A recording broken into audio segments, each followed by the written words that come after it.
నమస్కారం. ఈరోజు మనం ఒక ఆసక్తికరమైన అంశాన్ని చర్చిద్దాం. సైన్స్, ఆధ్యాత్మికత. హ్మ్. ఈ రెండు పదాలు ఒకే వాక్యంలో వినడానికే కొంచెం వింతగా అనిపిస్తుంది కదా? అవును, చాలామందికి అలాగే అనిపిస్తుంది. ఒకటి ఆధారాలతో, ప్రయోగాలతో పనిచేస్తుంది. మరొకటి నమ్మకం, అంతరంగ శోధన. ఈ రెండు పూర్తిగా వేర్వేరు దారులు కదా? ఖచ్చితంగా. కానీ మనకు అందిన ఒక సోర్స్ మాత్రం ఈ రెండింటినీ కలపకపోతే అసలైన సృజనాత్మకత సాధ్యం కాదంటోంది. ముఖ్యంగా సైంటిఫిక్ పరిశోధనలలో గొప్ప ఆవిష్కరణలు జరగవట. హ్మ్, ఇది చాలా పెద్ద వాదన. అవును. ఈ వాదన నాకు చాలా ఆశ్చర్యంగా, రెచ్చగొట్టేలా అనిపించింది. అసలు సైంటిఫిక్ విజయానికి, స్పిరిచ్యువాలిటీకి సంబంధమేంటి? వెంకట్రమణ అనే ఒక విజ్ఞానవేత్త అందించిన ఈ ఆలోచనలను ఈరోజు కొంచెం లోతుగా పరిశీలిద్దాం. నిజమే, ఇది చాలామందికి వెంటనే అంగీకరించలేని ఆలోచన. సైన్స్ అంటే ఆబ్జెక్టివ్ రియాలిటీ, అంటే వస్తునిష్టమైన నిజం. అవును. ఆధ్యాత్మికత అంటే సబ్జెక్టివ్ ఎక్స్పీరియన్స్, అంటే మన వ్యక్తిగత అనుభవం. కరెక్ట్. కానీ ఈ సమాచారం వెనుక ఉన్న తర్కమేంటంటే, ఒక పరిశోధకుడు తన పరిమితమైన మేధస్సుతో, శక్తితో మాత్రమే పనిచేస్తే అతను ఒక స్థాయి వరకే వెళ్ళగలడు. ఓకే. దాన్ని దాటి వెళ్లాలంటే ఒక పెద్ద శక్తితో అనుసంధానం కావాలి. ఆ ప్రక్రియను వివరించే ప్రయత్నమే ఇది. సరే. అయితే ఈ ఆలోచనను కొంచెం విడమరిచి చూద్దాం. ఈ సోర్స్లో మొదటి పాయింట్ పరిశోధకులలో ఉండే నేను చేస్తున్నాను అనే అహంకారం గురించి. హ్మ్, ఇది నా ఆవిష్కరణ, నా తెలివితేటలు, నా కృషి అని అనుకోవడం ఒక అడ్డంకి అంటున్నారు. ఇది కొంచెం విరుద్ధంగా లేదా? ఎలా? అంటే సైంటిస్టులకు ఆత్మవిశ్వాసం ఉండాలి కదా, తమ పని మీద నమ్మకం ఉండాలి. ఖచ్చితంగా ఉండాలి. ఇక్కడ మనం ఆత్మవిశ్వాసానికి, అహంకారానికి మధ్య ఉన్న ఒక సన్నని గీతను గమనించాలి. ఓకే. ఈ వాదనలో వాళ్ళు చెప్పేదేమిటంటే, నేను అనే భావన మన శక్తిని ఒక శరీరానికి, ఒక మెదడుకు పరిమితం చేస్తుంది. మ్మ్. కాని గొప్ప ఆవిష్కరణలు అలా జరగవు. అవి తరచుగా అనుకోని స్ఫూర్తితో, ఒక మెరుపులాంటి ఆలోచనతో వస్తాయి. నిజమే. ఆ మెరుపు మన వ్యక్తిగత ప్రయత్నం వల్ల మాత్రమే రాదు. దానికి మదర్ నేచర్ లేదా విశ్వశక్తి సహాయం కూడా కావాలి. విశ్వశక్తి. అవును, మన చుట్టూ ఉన్న ప్రకృతిలో, ఈ విశ్వంలో అపారమైన జ్ఞానం, శక్తి నిక్షిప్తమై ఉన్నాయి. దానికి మనం ఒక వాహకంగా మారినప్పుడే అద్భుతాలు జరుగుతాయి. కాని దీన్ని మరో కోణంలో కూడా చూడొచ్చు కదా. చెప్పండి. ఇప్పుడు మీరు చెప్పినట్లు హ్మ్. స్వామి వివేకానంద గారి చికాగో ప్రసంగాన్ని ఇందులో ఉదాహరణగా చెప్పారు. అవును. ఆయన ప్రసంగానికి వచ్చిన ఆ అద్భుతమైన స్పందన హ్మ్. వెనుక భారతమాత ఆత్మ ఉంది అని అంటున్నారు. హ్మ్. కాని హ్మ్. వివేకానంద గారి మాటలోని నిజాయితీ, హ్మ్. ఆయనకున్న అపారమైన జ్ఞానం, హ్మ్. ఆ సందర్భానికి సరిపోయేలా మాట్లాడిన తీరు, హ్మ్. ఇవి కూడా జనాల్ని అంతలా ఆకట్టుకోవడానికి కారణం కావచ్చు కదా. మంచి పాయింట్ లేవనెత్తారు. ఆ విశ్వశక్తి అనే దాన్ని మనం ఇలాంటి గుణాల సమాహారంగా చూడవచ్చా? చూడండి, ఇది అదా ఇదా అని కాదు, అది మరియు ఇది అని చూడాలి. ఓకే.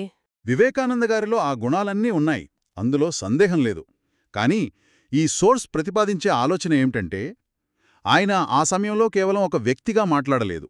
అంటే ఆయన తనను తాను భారతీయ ఋషుల, మహర్షుల వేల సంవత్సరాల జ్ఞానానికి ఒక ప్రతినిధిగా భావించారు, ఒక వాహకంగా.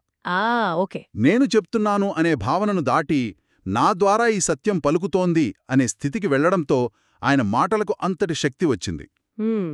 నాకు తెలిసిన ఒక గణిత శాస్త్రవేత్త ఉన్నారు. హ్మ్. ఆయన ఒక క్లిష్టమైన థీరంపై ఏళ్ల తరబడి పనిచేస్తున్నారు. సరే. ఒకరోజు పూర్తిగా ఆశ వదిలేసి తోట పనికి వెళ్లారు. అక్కడ మట్టిలో పనిచేస్తుండగా అనుకోకుండా ఆ సమస్యకు పరిష్కారం మెరుపులా తట్టింది. వావ్. ఆయన దాన్ని యాదృచ్ఛికమన్నారు.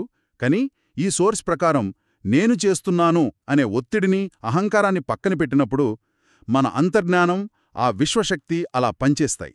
ఓకే. ఈ ఉదాహరణతో విషయం ఇంకా స్పష్టంగా అర్థమైంది. అంటే మన ప్రయత్నం మనం చేస్తూనే ఫలితాన్ని మన అహంకారానికి ఆపాదించుకోకుండా ఒక పెద్ద చిత్రంలో మనమొక భాగమని గుర్తించడం ముఖ్యమనమాట. కరెక్ట్. బావుంది. కాని ఒక శాస్త్రవేత్త ఈ విశ్వశక్తితో కనెక్ట్ అవ్వడం ఎలా? దీనికి ఈ సోర్స్లో ఆధ్యాత్మిక పుస్తకాలు చదవాలని సూచించారు. అవును. ఇక్కడే నాకొక ప్రాక్టికల్ సమస్య కనిపిస్తుంది. అదేమిటి? పరిశోధన అంటేనే ఒత్తిడి, డెడ్లైన్లు, నిరంతరం పోటీ. ఈ పరిస్థితుల్లో భాగవతం, గీత చదివి ఆత్మవిశ్లేషణ చేసుకునే సమయం, మానసిక స్థితి ఒక శాస్త్రవేత్తకు ఉంటుందా?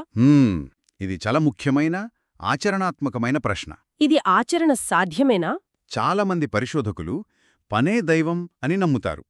తమ ల్యాబే గుడి అని భావిస్తారు. అవును, నిజమే. ఈ సోర్స్ వాళ్ళ నమ్మకాన్ని తప్పుపట్టడం లేదు. కానీ ఇక్కడ వీళ్ళు ప్రతిపాదించే ఆలోచన ఇంకొంచెం లోతైనది. ఓకే. ఆధ్యాత్మిక పుస్తకాలు కేవలం దేవుడు గురించో పూజల గురించో చెప్పవు. అవి మన సెల్ఫ్ గురించి చెబుతాయి. మన గురించి. అవును, మన నిజ స్వరూపం గురించి. మనం కేవలం ఈ శరీరం, ఈ మెదడు మాత్రమే అనుకున్నంతకాలం మన శక్తులు పరిమితంగా ఉంటాయి. మ్మ్. అదే మన నిజస్వరూపాన్ని తెలుసుకున్నప్పుడు మనలోని అపరిమితమైన శక్తి బయటకు వస్తుంది. అపరిమితమైన శక్తి. అవును, దీన్ని మనం ఒక సింపుల్ అనాలజీతో అర్థం చేసుకోవచ్చు. చెప్పండి. ఒక స్మార్ట్ ఫోన్ ఉంది. మనం దాన్ని కేవలం దాని బాడీ, స్క్రీన్ అనే హార్డ్వేర్ అనుకుంటే మ్మ్. దాని శక్తి పరిమితం. నిజమే. కానీ అసలైన శక్తి దాని ఆపరేటింగ్ సిస్టంలో, దాని కనెక్ట్ అయిన ఇంటర్నెట్ లేదా క్లౌడ్లో ఉంది కదా. అవును, కరెక్ట్. అలాగే ఈ సోర్స్ ప్రకారం మనం ఈ శరీరం అనే హార్డ్వేర్ను దాటి మనలోని ఆత్మ అనే ఆపరేటింగ్ సిస్టంకు, విశ్వశక్తి అనే క్లౌడ్కు కనెక్ట్ అయినప్పుడు మన అసలైన సామర్థ్యం బయటపడుతుంది. వావ్. ఆ కనెక్షన్ను ఏర్పాటు చేసే సాధనాలే ఈ గ్రంథాలు. స్మార్ట్ ఫోన్ అనాలజీ అద్భుతంగా ఉంది. అంటే మనల్ని మనం ఒక పరిమితమైన డివైజ్లా కాకుండా ఒక అనంతమైన నెట్వర్క్కు కనెక్ట్ అయిన సిస్టంలా చూడాలన్నమాట. సరిగ్గా పట్టుకున్నారు. సరే, ఈ కనెక్షన్ కోసం ప్రత్యేకంగా భాగవతం చదవాలని ఎందుకు సూచిస్తున్నారు? దాని ప్రత్యేకత ఏమిటి? ఈ సమాచారం ప్రకారం భాగవతాన్ని 3 రకాల వ్యక్తులు 3 రకాలుగా చదువుతారు. ఓకే. సామాన్యులు కథల కోసం, భక్తులు కృష్ణుడి మీద ప్రేమతో, మరి 3వ రకం జ్ఞానులు. జ్ఞానులు. శాస్త్రవేత్తలు సహజంగానే జ్ఞానాన్వేషకులు. కాబట్టి వాళ్ళు ఈ 3వ కోవలోకి వస్తారు. మ్మ్. ఒక జ్ఞాని లేదా శాస్త్రవేత్త భాగవతాన్ని చదివినప్పుడు దాన్ని కేవలం కథల పుస్తకంగా చూడరు. మరి ఎలా చూస్తారు? వాళ్ళు కృష్ణుడు అంటే ఎవరో బయటి వ్యక్తిగా కాకుండా తనలో ఉన్న ఉత్సాహమే, తనలో ఉన్న చైతన్యమే కృష్ణుడు అని అర్థం చేసుకుంటారు. ఆసక్తికరంగా ఉంది. కృష్ణుడి ప్రతి లీలలో, ప్రతి అద్భుతంలో ఒక సైంటిఫిక్ సూత్రం, ఒక ప్రకృతి ధర్మం దాగి ఉందని అన్వేషిస్తారు. సైంటిఫిక్గా చదవడం అంటే ఏమిటో కొంచెం వివరిస్తారా? ఒక ఉదాహరణిస్తే బావుంటుంది. ఎందుకంటే కృష్ణుడు గోవర్ధనగిరిను చిటికిన వేలిపై ఎత్తడం లాంటివి అవును, వినడానికి అద్భుతంగా ఉంటాయి, కానీ ఒక సైంటిస్ట్ దాన్ని ఎలా విశ్లేషించాలి? ఖచ్చితంగా. అదే గోవర్ధనగిరి ఉదంతాన్ని తీసుకుందాం. సరే. ఒక భక్తుడు దాన్ని కృష్ణుడి మహిమగా చూస్తాడు. కాని ఒక శాస్త్రవేత్త దాన్ని ఇలా చూడవచ్చు: ఒక వ్యక్తి నాయకత్వంలో వేలాది మంది ప్రజల దృష్టి, సంకల్పం ఒకే లక్ష్యంపై కేంద్రీకృతమైతే అది వారిలో మానసికంగా, శారీరకంగా ఎలాంటి మార్పులు తెస్తుంది? మ్మ్. ఆ సామూహిక శక్తి లేదా కలెక్టివ్ కాన్షియస్నెస్ ఒక భౌతికమైన అడ్డంకిని అధిగమించడానికి ఎలా దోహదపడుతుంది? ఇది సోషల్ సైకాలజీ లేదా క్వాంటం ఫిజిక్స్లోని పరిశీలన ప్రభావం లాంటి ఆలోచనలకు దారితీయవచ్చు. కరెక్ట్. కథలోని అద్భుతాన్ని గుడ్డిగా నమ్మడం లేదా తిరస్కరించడం కాదు, దాని వెనుకున్న మానవ లేదా ప్రకృతి సూత్రాన్ని వెదకడమే ఇక్కడ ముఖ్యం. ఓకే. అలా చదివినప్పుడు శాస్త్రవేత్త తనలోని అంతర్గత శక్తితో కనెక్ట్ అవుతాడు. ఆ ప్రక్రియనే ఈ సోర్స్లో యాక్టివేషన్ అన్నారు. యాక్టివేషన్. అవును. నేను దేహాన్ని అనే భావన నుంచి నేను అనంతమైన చైతన్య స్వరూపుడిని అనే జ్ఞానానికి చేరుకుంటారు. ఇది చాలా శక్తివంతమైన ఆలోచన. అంటే ఏ రంగంలో పరిశోధన చేస్తున్నా మొదట ఈ గ్రంథాలను ఒక సైంటిస్ట్లాగా చదివి వారిలోని అంతర్గత శక్తిని, ఆ ఆపరేటింగ్ సిస్టమ్ను యాక్టివేట్ చేసుకోవాలన్నమాట. అవును. సరే, భాగవతం మనల్ని మనం తెలుసుకోవడానికి సహాయపడుతోంది. బావుంది. కాని కేవలం మన గురించి మనం తెలుసుకుని కూర్చుంటే సరిపోదు కదా. ఆ జ్ఞానాన్ని మన పనిలో, మన పరిశోధనలో ఎలా ఉపయోగించాలి? సరిగ్గా అడిగారు. దాని గురించి ఈ సోర్స్లో ఏమైనా చెప్పారా? అవును, అక్కడికే వస్తున్నాను. అందుకే భాగవతం తర్వాత భగవద్గీత చదవాలని ఈ సోర్స్ చెబుతోంది. ఓ. భాగవతం థియరీ అయితే Bhagavad Gita practical. Theory and practical. అవును. భాగవతం మనల్ని మనకు పరిచయం చేస్తే ఆ పరిచయమైన మనల్ని ఈ ప్రపంచంలో ఎలా నడుచుకోవాలో భగవద్గీత నేర్పిస్తుంది. అదొక ఆపరేటింగ్ మాన్యువల్ లాంటిది. ఆపరేటింగ్ మాన్యువల్ అంటే ఒక ప్రాక్టికల్ గైడ్ అన్నమాట. కరెక్ట్. మరి పరిశోధకులకు ఇది ఎలా ఉపయోగపడుతుంది? ఆలోచించండి. ఒక పరిశోధకుడి జీవితంలో ఎన్నో ఎత్తుపల్లాలు ఉంటాయి. నిజమే. ఏళ్ల తరబడి పనిచేసిన ప్రయోగం విఫలం కావచ్చు. తాము ఆశించిన ఫలితం రాకపోవచ్చు. అవును. అదే సమయంలో విజయం వచ్చినప్పుడు గర్వంతో పొంగిపోయే ప్రమాదముంది. కరెక్ట్. ఈ రెండు తీవ్రమైన భావోద్వేగాల మధ్య సమతుల్యం సాధించడమెలా? ఫలితం ఆశించకుండా ఎలా పనిచేయాలి? కష్ట సుఖాలను సమత్వంతో ఎలా స్వీకరించాలి? మ్మ్. ఉద్రేకానికి గురికాకుండా స్థిరంగా, ప్రశాంతంగా ఎలా ఉండాలి? ఈ ఆచరణాత్మక విషయాలన్నింటినీ భగవద్గీత నేర్పిస్తుంది. ఓకే.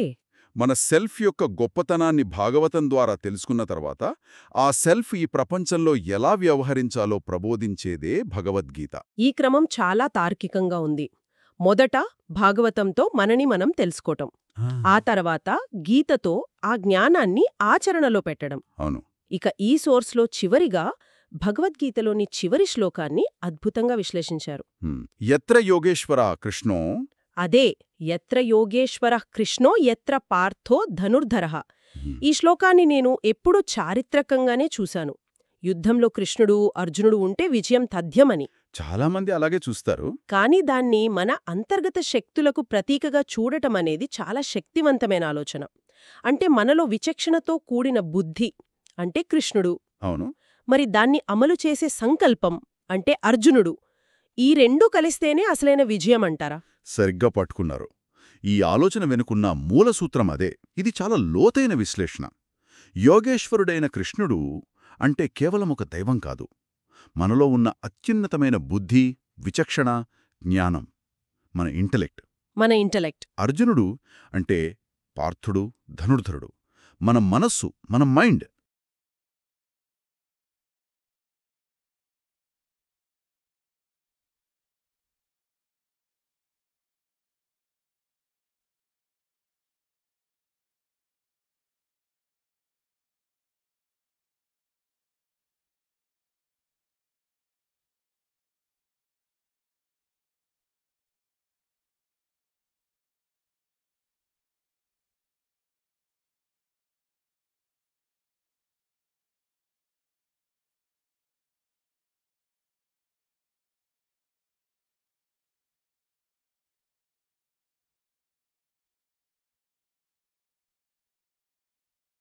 కష్టపడేది, పనిచేసేది, కొన్నిసార్లు సందేహించేది, కాని చివరికి ఆ బుద్ధి చెప్పిన మాట వినే క్రమశిక్షణ కలిగిన మనసు. ఎక్కడైతే ఈ రెండూ అంటే స్పష్టమైన బుద్ధి మరియు దాన్ని అనుసరించే దృఢమైన మనసు కలిసి ఉంటాయో అక్కడ విజయం, సంపద, నీతి అన్నీ ఉంటాయని ఆ శ్లోకం చెబుతోంది. అంటే ఒక శాస్త్రవేత్త తన పరిశోధనలో సరైన దారిని ఎంచుకోవడానికి సహాయపడేది అతని బుద్ధి అని కృష్ణుడు. కరెక్ట్. ఆ దారిలో ఎన్ని అడ్డంకులు వచ్చినా పట్టుదలతో ముందుకు నడిపించేది అతని మనస్సు అనే అర్జునుడు. అంతే.